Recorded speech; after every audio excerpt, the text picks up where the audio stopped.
एक समय की बात है। हिमालय के नीचे चांदपुर नाम का एक गांव था।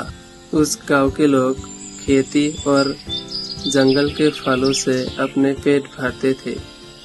उसी गांव में एक गरीब आदमी रहता था जिसका नाम था रहीम, और उसकी हालत बहुत ही खराब थी।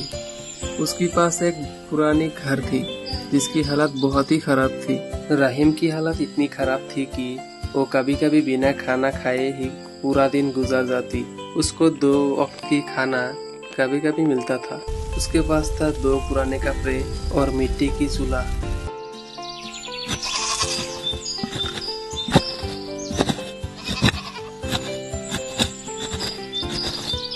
रहीम कितनी भी मेहनत करता, किस्मत जैसे उसे हमेशा हार देती। यही बात को रहीम बैठे बैठे चिंता कर रही थी, और उधर सूरज डूबने लगा और शाम होने लगी, और गांव के लोग खेतों में काम करके अपने घर लौट रहे थे। शाम होने के बाद गर्मियों की वजह से सभी लोग बाहर आके हवा खा रही थी, और उधर रहीम भी अपने घर के सामने बैठी हुई थी। और तभी अचानक से आसमान काले पड़ गए और बिजली गरजने लगे जैसे कि कोई तूफान आने वाला है। पर उधर एक एस्टेरॉयड धरती पे आ रहे थे। पहले उमर देख के घबरा गया, और उधर सभी गांव वाले इस रोशनी को देखकर घबरा गया और सब डरने लगे। और वो एस्टेरॉयड सीधा जाके जंगल में गया और एक धमाका हुआ। गांव के लोग डरे हुए थे, वहां जाने की किसी की हिम्मत नहीं थी। लेकिन रहीम का मन में एक सवाल था। रहीम ने एक बोरी में पानी और कुछ सामान लेकर वहां जाने की ठान ली और वो चला गया। रहीम ने सोचा कि जंगल में जो भी गिरा है शायद उससे कुछ मिल जाए।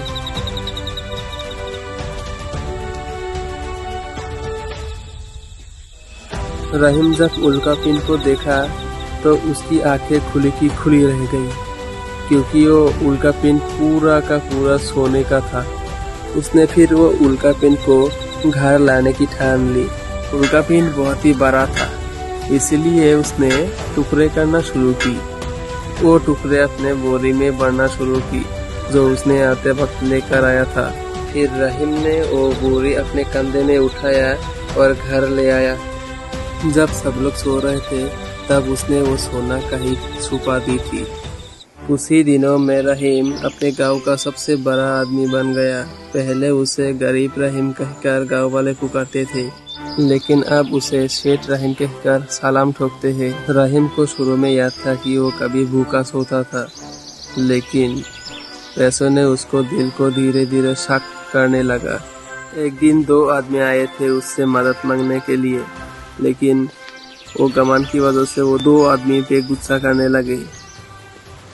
रहीम अब बातों बातों में गरीबों से गुस्सा करते थे।